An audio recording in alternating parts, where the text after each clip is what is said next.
बिस्मिल्लाहिर्रहमानिर्रहीम। अस्सलाम वालेकुम व्यूअर्स, खुश आमदीद कहते हैं आपको परदेश की आवाज़ ऑल इन वन में। और बड़े अरसे के बाद हम आपके साथ दोबारा हाज़िर हुए हैं आपकी खिदमत में।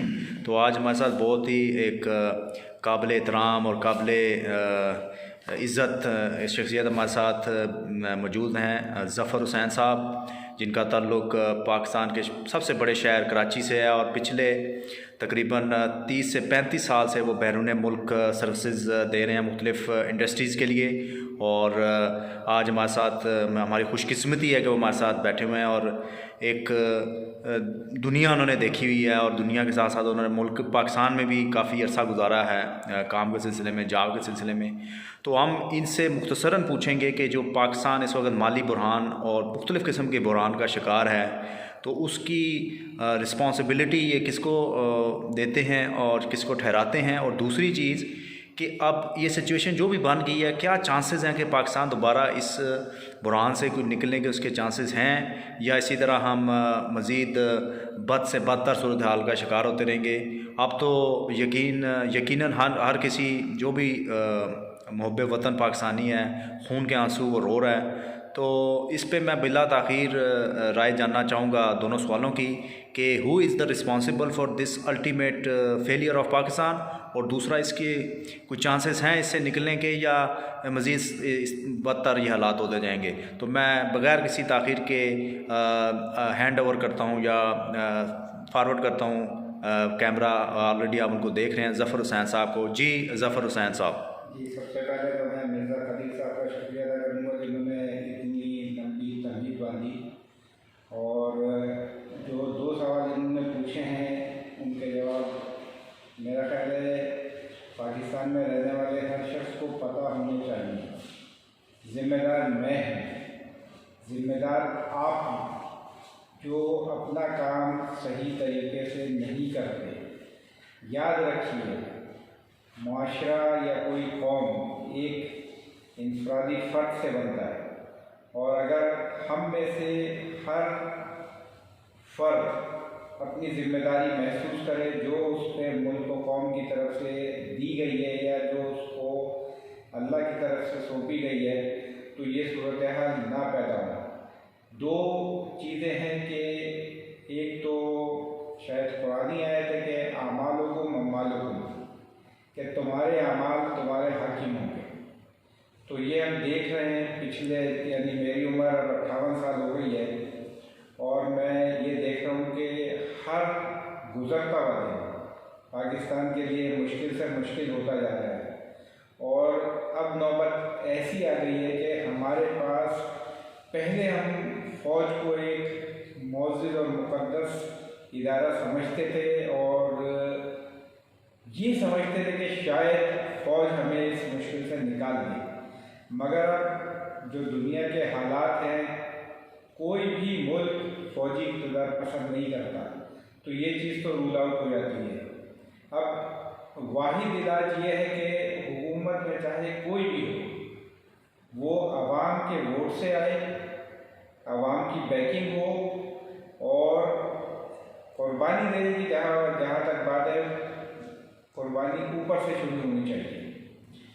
दो सवाल ये है कि पहले सवाल का जवाब आपको मिल गया कि ज़िम्मेदार हम सब अपनी अपनी जगह, अपनी अपनी हैसियत में हैं, हुक्मरान से लेके चपरासी तक, कि जिसने अपने हिस्से का काम जिम्मेदारी से नहीं किया। दूसरी बात यह कि इस बहरान से कैसे निकला जा सकता है। बहरान से बिल्कुल निकला जा सकता है। बहरान आते ही मुश्किलात से निकालने के लिए ये इसको हम अल्लाह ताला की तरफ से आजमाइश समझें, वार्निंग समझें। इसी सिलसिले में मैं एक चीज़ और कहूँगा कि हम पाकिस्तानी, मेरे नज़दीक अल्लाह ताला की पसंदीदा तरीन कौम है। क्यों? क्योंकि जो हमने हरकतें की हुई हैं अपने मुल्क में, खुदा न खास्ता कोई और मुल्क होता तो वो अल्लाह की रहमत बहुत बड़ी है, मगर हम जिस तरीके से उसकी नाफरमानी करते हैं, दिन शुरू होते ही और रात के ख़त्म होने तक, अल्लाह ताला शायद माफ़ ना करे। बहरहाल अल्लाह की रहमत बहुत वसी व अरीज़ है और अल्लाह से उसकी रहमत हर वक्त तलब करते रहने चाहिए।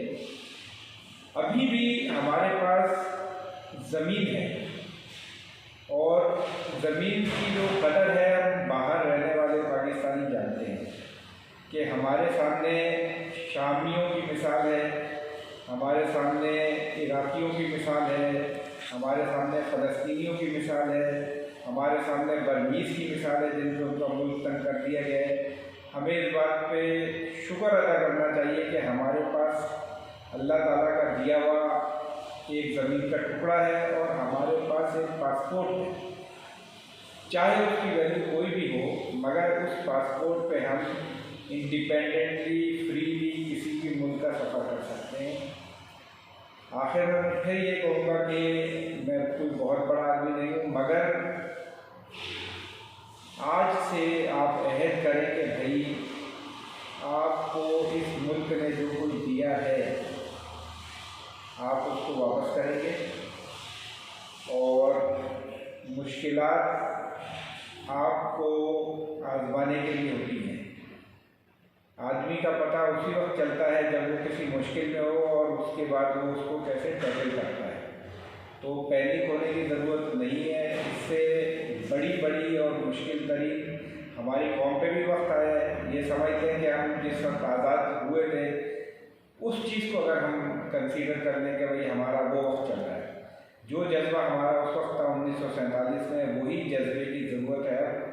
हुक्मरानों को ज़रा ज़्यादा ख्याल करना चाहिए इस चीज़ का कि वो रोल मॉडल बने और साथ में हुक्मरानों तक अगर ये वीडियो कोई पहुंचा दे तो उन तक सिर्फ ये बात पहुंचानी है कि कब्र में कोई पैसे लेकर नहीं गया है, कफन की जेब नहीं होती है और बंदा खाली हाथ जाता है। ये सारे पैसे यही रह जाने हैं। नवाज शरीफ साहब, शहबाज शरीफ साहब, आसिफ जरदारी साहब, इमरान खान साहब, इंशाअल्लाह सिर्फ आपका मुर्दा जाएगा कब्र में। आगे क्या हाल होता है वो अल्लाह जानता है बेहतर, मगर आपके अमाल जैसे कि लोगों के सामने हैं, एक अंदाज़ा किया जा सकता है कि आपके साथ क्या हो। मेरी उन तमाम लोगों से ये वो है गुजारिश जो कि हुक्मरान रहे हैं या हुक्मरान बनने का इरादा रखते हैं कि हुक्मरानी करना आसान काम नहीं है। आप पे एक बहुत भारी जिम्मेदारी डाली जाती है अल्लाह की तरफ से और जब आपसे हिसाब लिया जाएगा तो हिसाब सिर्फ आप देंगे। उसमें आपके पास कोई अल्लाह ताला कोई उज़्र कबूल नहीं करेगा कि मैंने अपनी बेटी के लिए किया या मैंने अपनी बेटी के लिए किया या मैंने अपने भाई के लिए किया। आपको कब्र में अपना हिसाब खुद देना है, तो बराए मेहरबानी उस चीज़ के लिए तैयार रहिए।